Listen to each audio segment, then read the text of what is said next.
Welcome to the Procuretech Podcast, where we aim to excite and inspire you about how technology will shape our profession's future.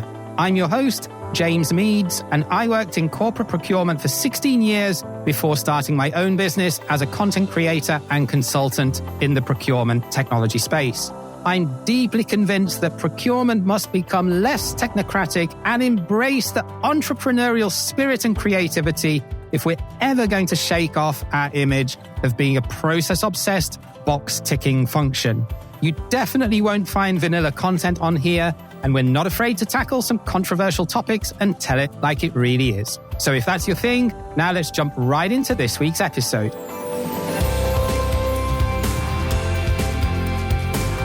Yes, hello and greetings. Welcome to another episode of the Procuretech Podcast. We are the official podcast of procurementsoftware.site, where you can search and find over 330 procurement technology solutions at your fingertips, completely free of charge, and it will take you less time than it takes to boil an egg.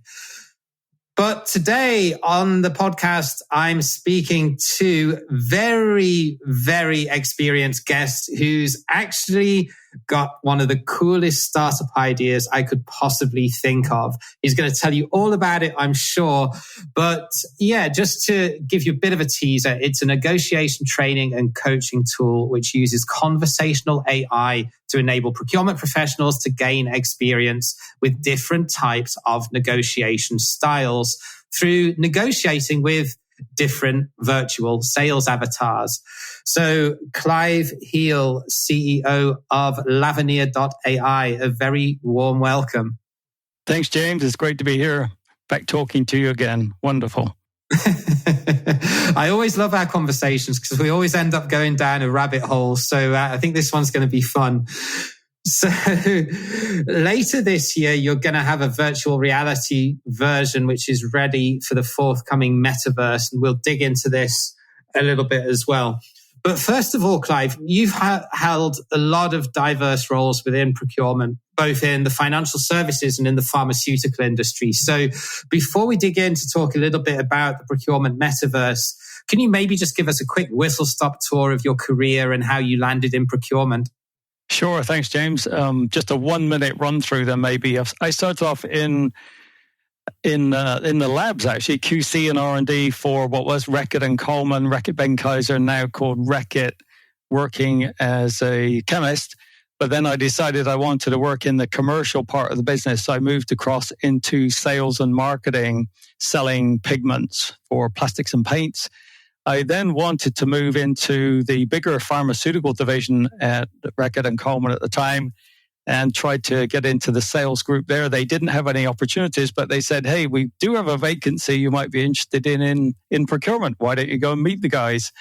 So I went over to them, had an interview with them, and that was it. I was hooked on procurement forever then.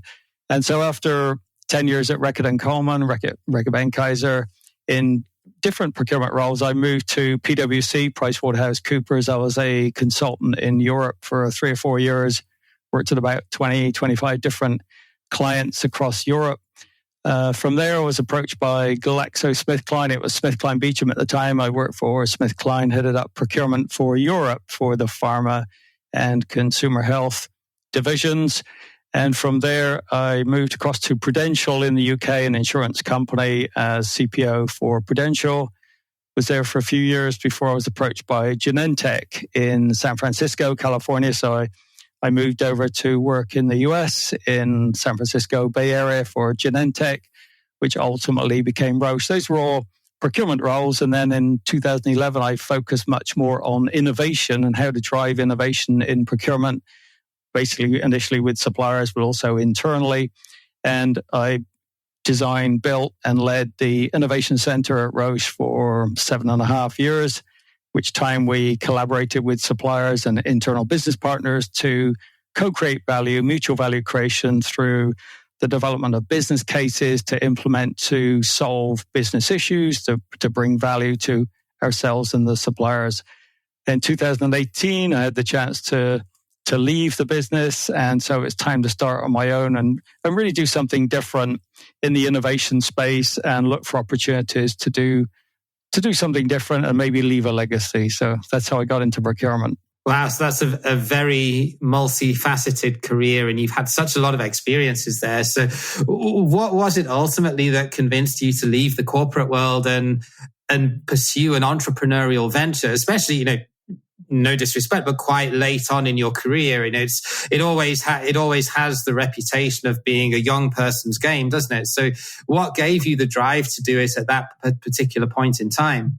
I think when you get to a certain age, James, you sort of reflect on what you've done so far and what do you want to leave as your legacy and how do you want to help procurement. And having been in procurement since, I think it was 1986, and built up some experience in different areas, particularly on the innovation side, I thought, here's an opportunity maybe to try something different. So initially, I launched a business doing innovation speaking at conferences in end of 2018, and of course 2019 killed that because of COVID, and all the conferences got cancelled.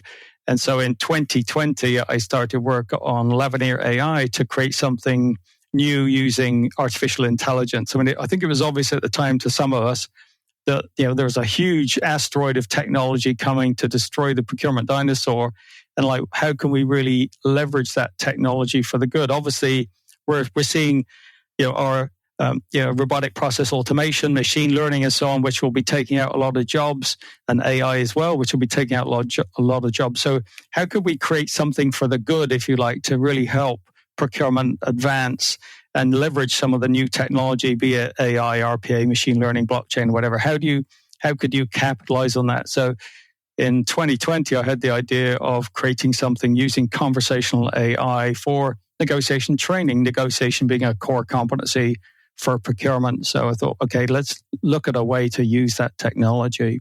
Let's just take a step back then. For anyone that's maybe listening to this and doesn't understand the terminology, could you just give a quick 101 of what is the metaverse? The metaverse is a digital environment where you can access different social and business technologies, interactions using virtual reality in a headset. So in the future, right now, we live in a 2D world where we look at a PC laptop with a flat screen. We can already use VR headsets, virtual reality headsets, and to access a whole new set of environments, if you like. And right now, there are literally thousands of companies out there building the different components of the metaverse. I mean, literally thousands of companies, the gateways, the avatars, the interfaces, the whole economy, marketplaces, social interaction, and then the whole infrastructure in terms of the connectivity, the AI, the digital twins, and so on. So hundreds and thousands of companies right now are building the metaverse, which is where in the future you will be able to go to both do work things, but also to play and do social things as well. So it's almost a complete new space then in the internet to maintain social relationships and to do business. And in fact, the internet will be consumed into the metaverse. Right. So we think of the internet right now as something which is on a laptop and a PC. In the future, I eventually see laptops and PCs disappearing completely. You will be in the metaverse, and the internet is there with you in the metaverse. It's just part of the connectivity, part of the technology that's available to you that is being leveraged and used by the metaverse. Could you give maybe then some specific procurement applications to this technology then? What is the procurement metaverse then, if you will? Yeah, so the procurement metaverse is going to be a subset of the metaverse. So the metaverse, although it's got one name, the metaverse, the reality is there will be different environments within that metaverse. Mark Zuckerberg was trying to create one metaverse and manage the metaverse, but as soon as companies started developing portals, which would enable you to go out of that metaverse into other metaverses, he realized that, okay, I'm not going to be able to control the whole metaverse. There's going to be other players. There's going to be other players out there. From a procurement perspective, I think what we're going to see is all Procuretech will have to have an existence, a product in the metaverse. I think that the metaverse becomes the space, the place where you can actually do all your business. The Procuretech sits there integrated together in the metaverse. And the reason I'm so confident that this is going to happen is because the metaverse is being developed on both a consumer side and a commercial side. So not only Are there consumer things that you can do, social things that you can do using the metaverse? You can literally go straight through a portal into a business meeting and then back into the consumer, personal, social side as well. So you've got both of these things happening together. You've got companies like Lavenir AI with a product which is going to be metaverse enabled with the VR capability and so on. But you're going to have a lot more social things to do, and that is why I think it'll really take off. The difference, for example, between the metaverse and, say, my iPhone is when I got my first iPhone, there were no apps on my iPhone. Art Levinson had to call up Steve Jobs one Sunday night and hassle him to let everybody create their own apps and put them on. And Steve eventually said yes. And then, of course, now there's 2.2 million apps that you can get on the iPhone. The difference with the metaverse is companies are already creating the product. So as it starts to go live and people start to get used to using the metaverse, it'll be a global store with tens of thousands of companies already there with their products. And I'll give you a great example. There's a company in Monaco, D-World VR, run by Manila Giovanni. Now, she's a 22-year-old CEO who has created a complete replica of Monaco in a metaverse, a VR version, with stores already there. I can go shopping today in Monaco and buy things, and I'm not physically there. I'm just there buying it. And I said it before, but Manila will be the CEO, in my opinion, of Meta in 2030. I mean, she's a 22-year-old person who's already created a business in the metaverse. And it's like, there are people like that already out there. So D-World VR is just one example of the metaverse. But from a procurement perspective, I think the great thing about it is it brings together the opportunity for us to be able to access Procuretech technology through the metaverse, but at the same time have meetings with our business partners, meetings with suppliers. So unlike a Zoom call where it's a 2D and the person's just flat screen in front of you, I don't know, for people that have put a VR headset on, the quality of the avatars by the end of this year will be almost indistinguishable from people. You won't be able to tell, is that an avatar or is that a person? You can have business meetings in 3D, and your business partner and your supplier, they're sat right there in front of you in the same room as you. They can be sat at your desk in your home talking to you, and you appear to them sat in their office talking to them as well. So that for me is part of the excitement of the metaverse. I think we are going to see some, and you can create your avatar to look like you or similar to you, or a different way if you want to have different color hair or whatever. You can create how you appear. Well, my avatar will have hair. But you can have a lot of hair if you want, as long as you want, right? James. We can both do that, right? So I think that it also becomes addictive. I think that's one of the downsides of the metaverse, and it actually really worries me for a couple of reasons. First of all, our friends in the future, our community of friends in the future, we could have 50 friends, 49 of whom are avatars and don't really exist, but they love us, they support us, they support the same team, they like the same foods, we have a great time hanging out together, but they're not real people. And I might have one person in my community who's actually a real human being that I talk to, but sometimes he can be obnoxious to me, or she can really tell me what she thinks and I don't particularly like it. So I think we move into a world where your friends and your community can become both virtual or real people. And because of the ability with VR to create whatever space you want around you, and you can have some NFT art on the wall if you want, right? You can be in a dingy, cold, damp apartment somewhere, but to everybody in the world, the VR world, you appear to be in a really nice room, really nice pieces of art and nice view out the window. And I've got that on my home screen on my VR set. I can look out the window and see mountains and trees, and then the birds fly over. And so there's going to be this challenge for people in terms of their reality is quite frankly crap, awful. Then they're not in a particularly good situation. But as soon as they put on the headset, they step into this whole new world with a different persona, a different look, to be able to do business or meet with their friends. And so I see that becoming addictive in a way, because I'd rather put on a headset and be in that world, a virtual world, than be in the real world. And so because of the consumer side and the social side, which I think is, Mark Zuckerberg and others are driving, and and Google and Apple and Microsoft are all working on their VR, AR stuff as well. As that takes off, it actually helps drive the commercial side. So we might think, are procurement ever going to adopt this?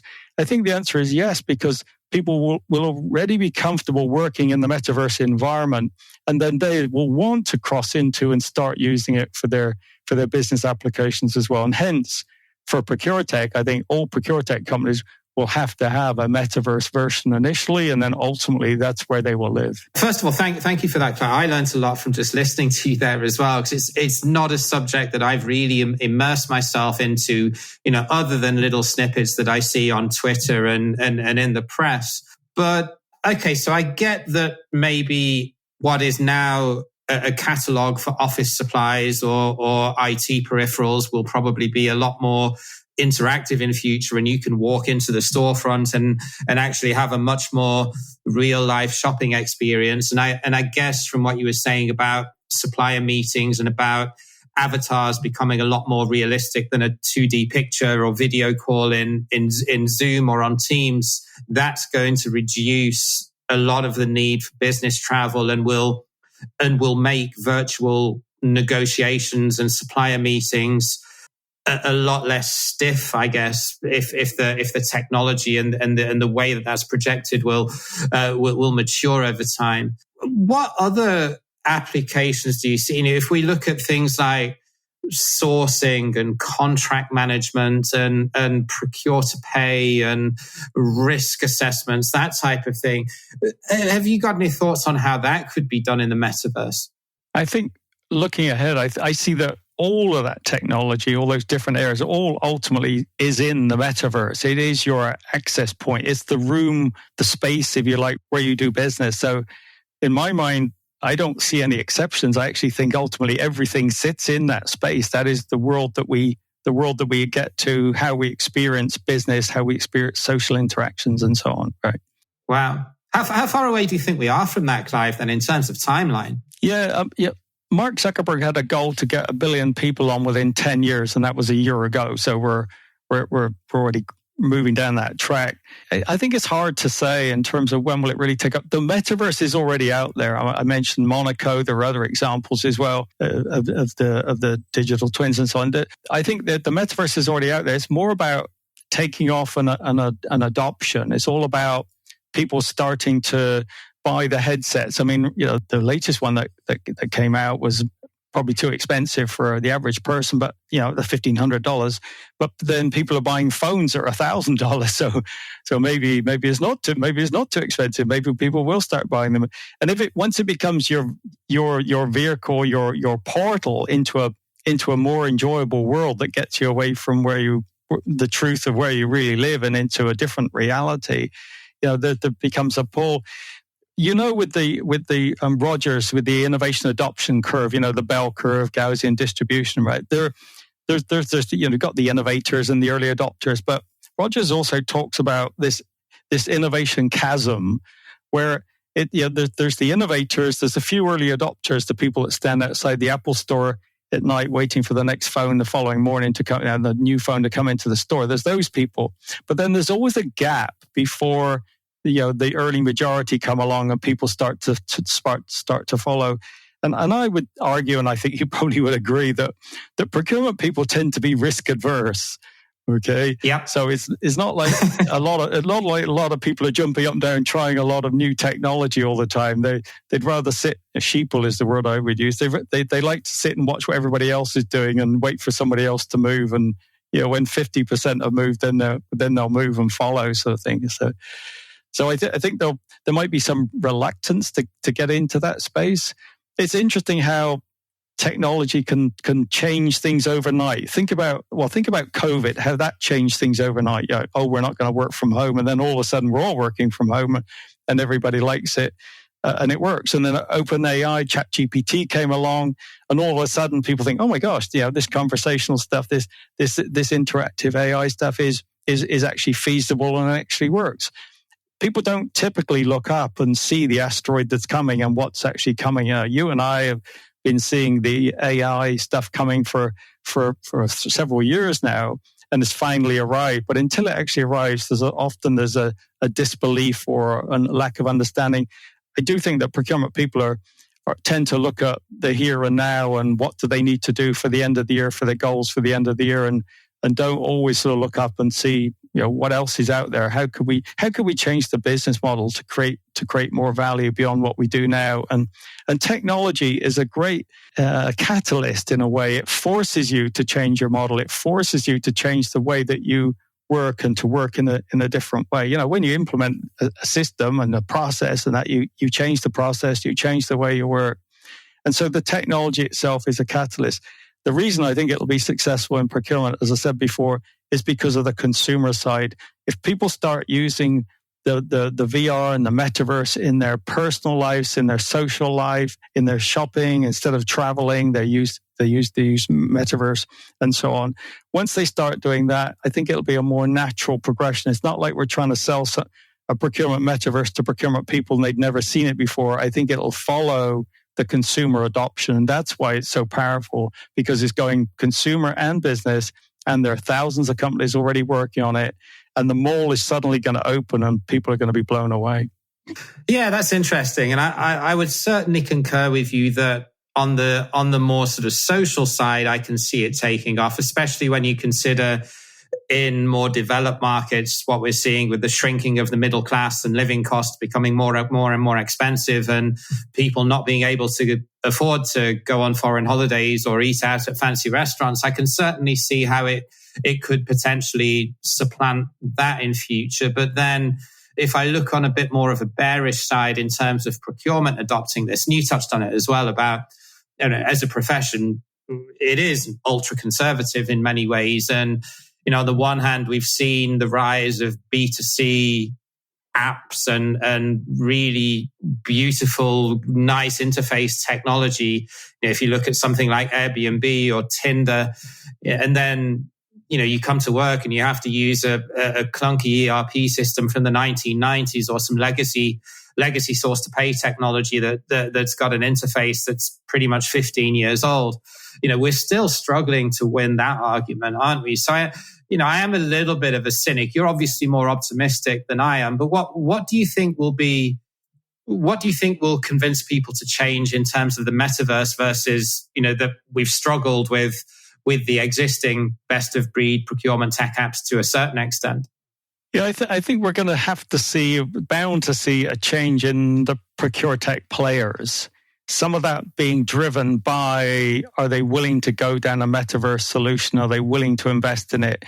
I think it'll be sort of small steps. I mean, at first it'll be, there's a VR version available, and then the VR version becomes the version that everybody is using, and ultimately the flat screen version disappears and is unsupported anymore. I mean, I can remember back the first time I saw somebody carrying a cell phone. I mean, just put it into perspective, it was like the size of a brick. And he was pushing it around in the supermarket in his trolley. I mean, it must have been like a foot by 6 inches or something, right, by 3 or something, right? And it must have weighed 10 pounds or something. But the guy was pushing it around the supermarket in his trolley, and I stood there thinking, I distinctly remember thinking, there is no way I would get a cell phone. Why would I even want a cell phone when I got a phone at home? And of course, here we are. And then I can remember when the first laptops came in, and that was a shock and a change. It's kind of interesting how people, it's hard for people to accept new things until they really use it, see it, and embrace it. I mean, an iPod came out. Like, why would I want to carry around music on a little device in my pocket?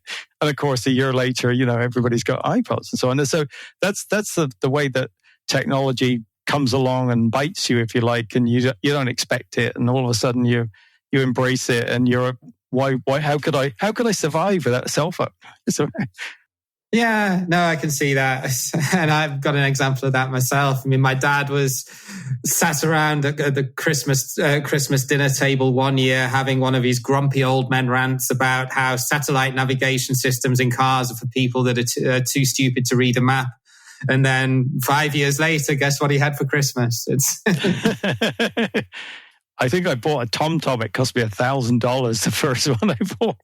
And now, of course, it comes free with your car. So, So let's talk a little bit then. Lavenir obviously touches on negotiation and negotiation training. So let's touch a little bit on this space. So back on the last series of the podcast, I interviewed Mark Raffan from Negotiations Ninja.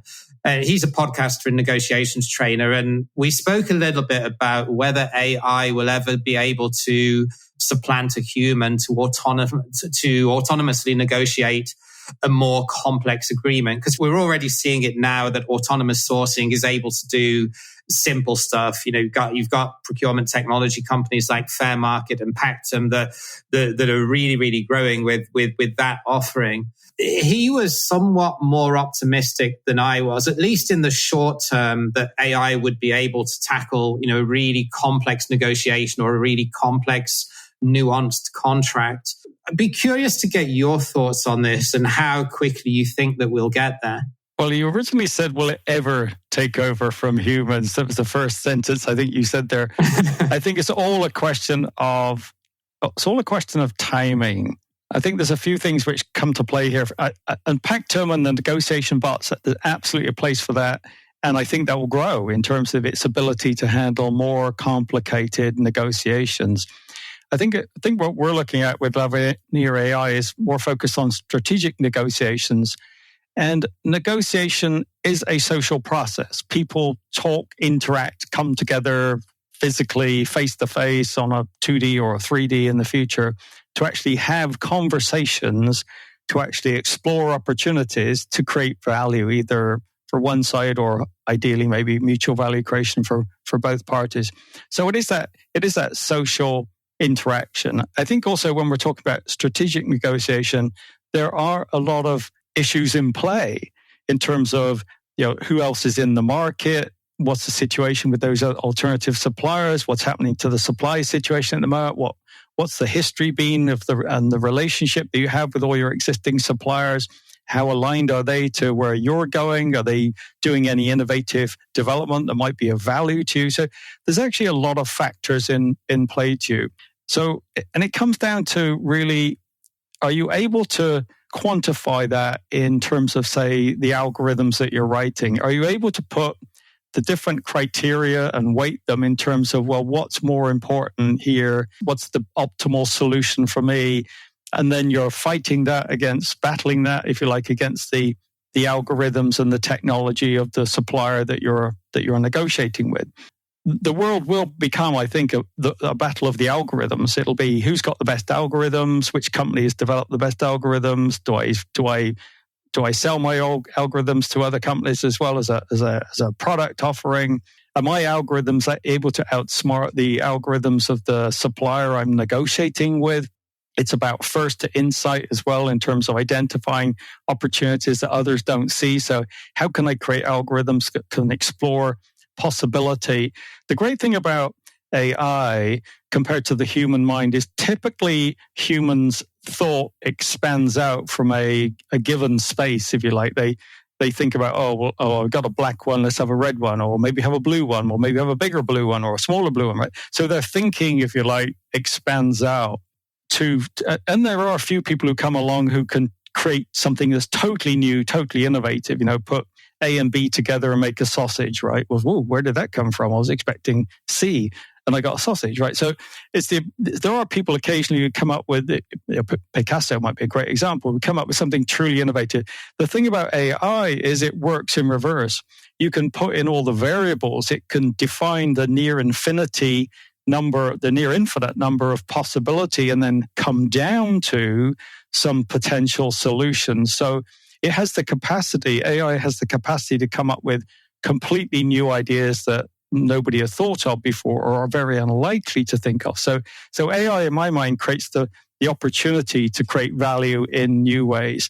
Because AI really isn't yet fully creative, look at DALL-E, for example, right? It's not fully creative yet.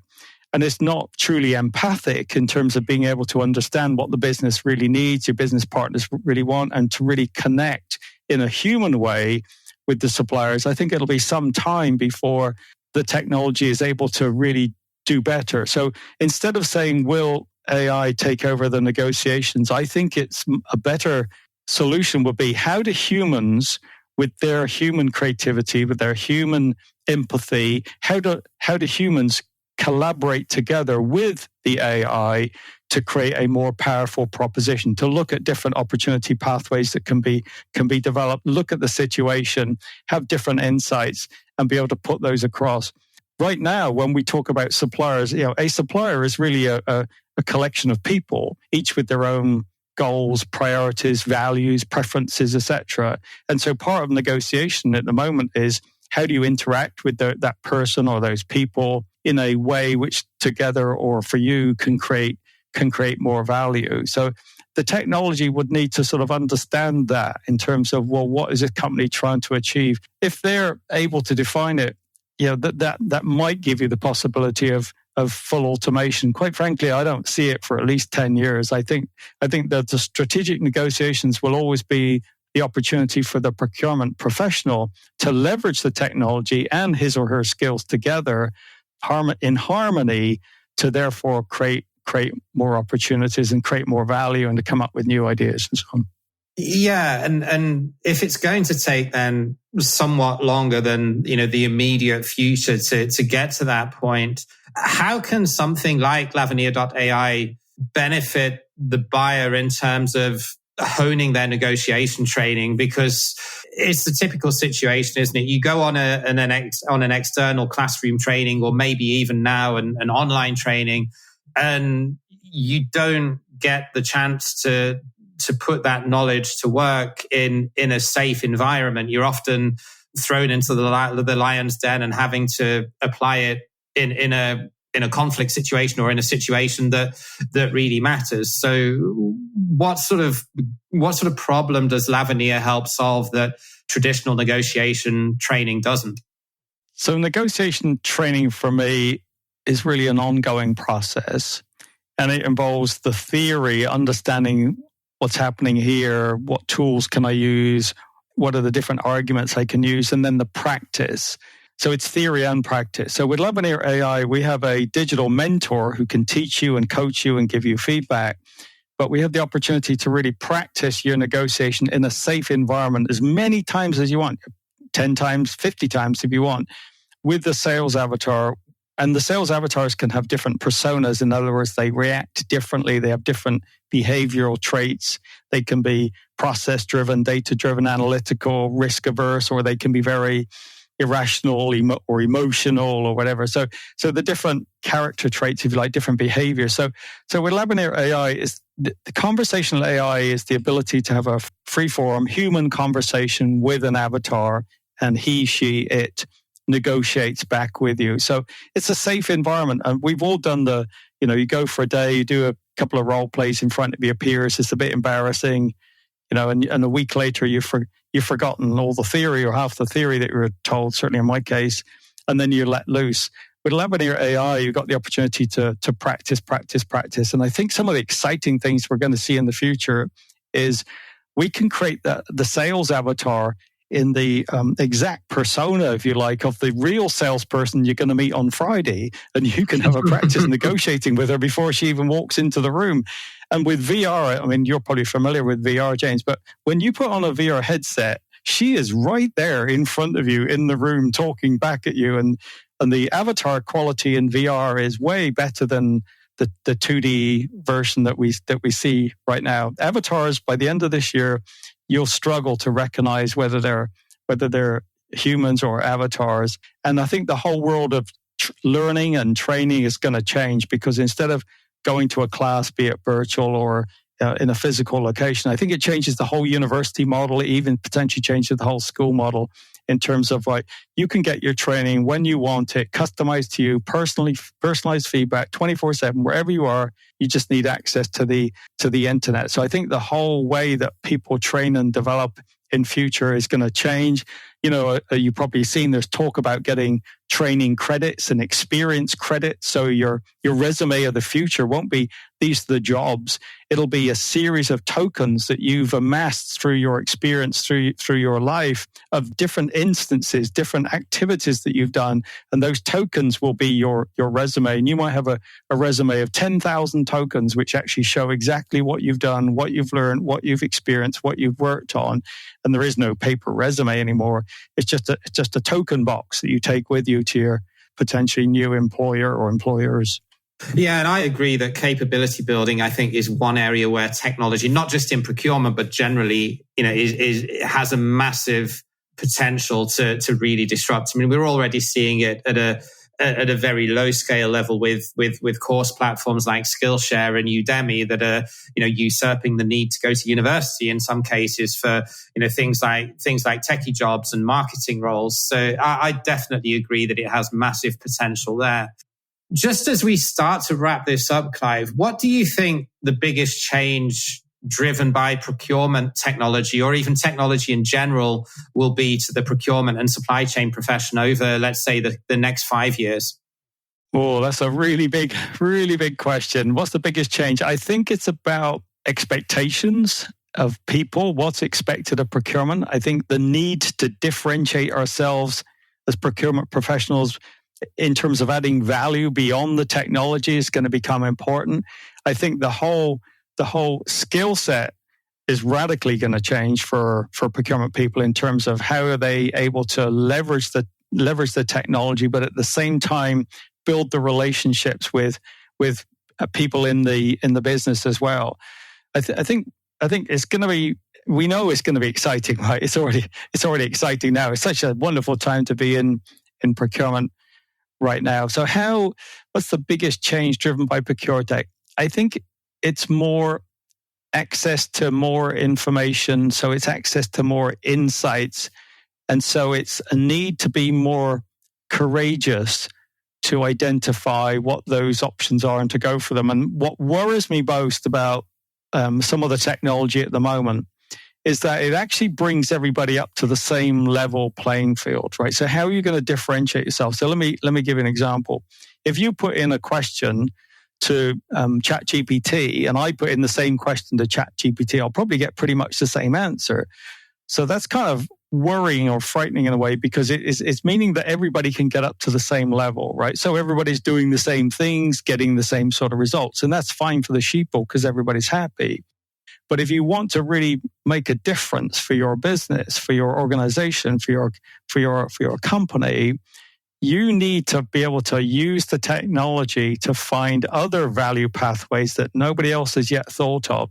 As competitive advantage, which is the time phase phenomena, as competitive advantage gets shorter and shorter, so the half-life of competitive advantage gets shorter and shorter, we're going to have to get better at finding new opportunities, finding new value, finding new ways to create more value for our business that haven't been thought of yet by our competitors, right? So how do you keep competitive advantage? So procurement has a great opportunity to be a competitive advantage driver, a value creator for the business. The whole role of procurement, in my mind, is about value creation and delivery. That's what it all comes down to. Yeah, I know we got to buy stuff and stuff comes in, but ultimately, it's like we're trying to create value for our business. And so being a value driver, a value creator of the business. And how do you do that? And how do you differentiate yourself above everybody else who's using similar technologies? And some of that will come down to, what technology are you going to use, right? So what is your tech stack? Your tech stack in the future sits in the metaverse, but what's in there? What are you going to use? What are you going to spend your time doing?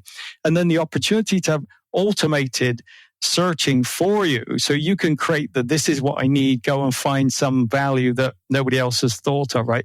The opportunity to find those new pathways and those new opportunities.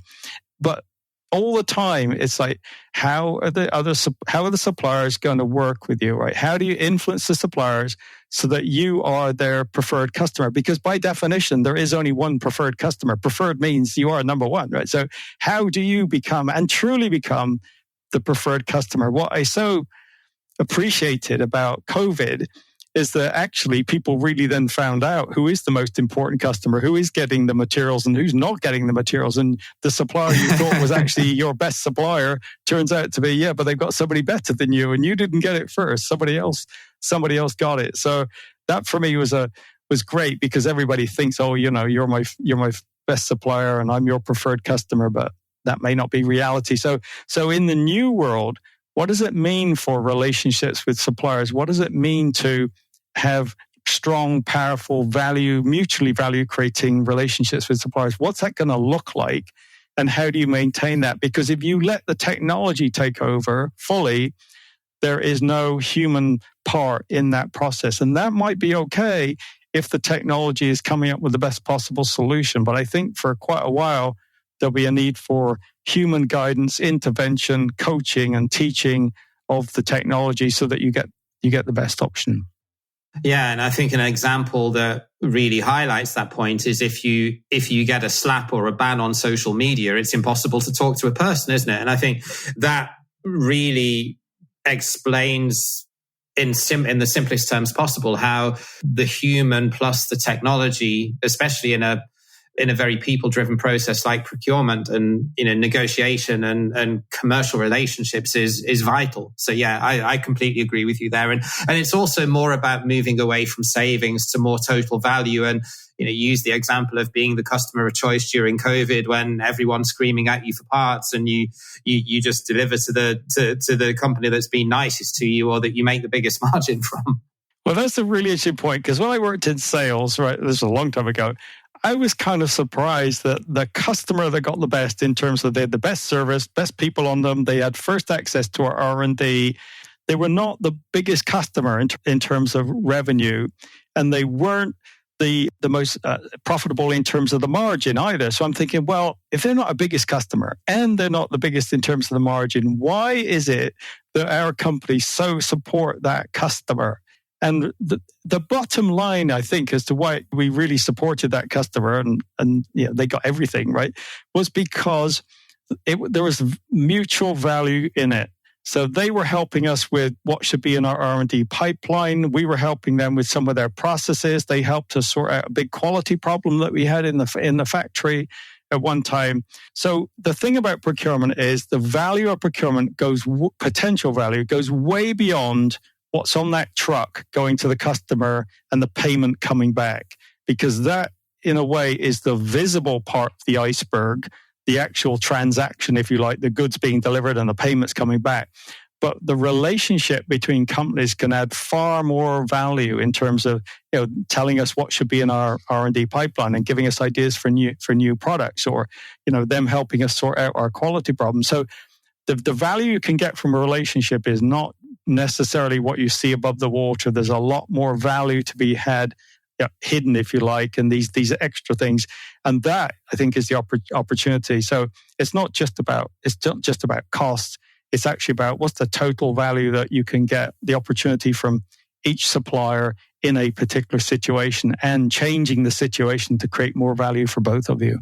Awesome. So I'm going to have to wrap it up here, Clive. I know you're a busy guy and you've got to run. So last question. If anyone would like to learn more about you or about Lavenir.ai, where is the best place that we can send our listeners to learn more? So thanks, James. LavenirAI.com or shoot me an email. I'm on LinkedIn. Please sign up and connect with me on LinkedIn, or follow LavenirAI on LinkedIn as well. So any of those options, I'm more than happy to talk to you about it. And actually, we do demos now, James, where people can meet an avatar on a Zoom call. We have a Zoom call, and the avatar is on the Zoom call, and he's there, or it, whichever. He's there, and you can sit and have a conversation with him on a Zoom call and see what he says. So we'll pop all of that in the show notes. Clive, always a pleasure talking to you. And yeah, looking forward to where you take this. Thanks again for coming on the show. James, thanks very much, and see you soon, hopefully. So that was Clive, and that was the procurement metaverse. It really is a rabbit hole that we can go down, isn't it? So just before I sign off with you, just a quick request from my side. If you like the Procuretech podcast and we drive value to you, please don't forget to leave us a rating or a review on Apple Podcasts. It helps us to spread more word and get more listeners, and it would be Really, really appreciated from my side. Thank you again for listening, and we will catch you same time again next week. Until then, bye for now.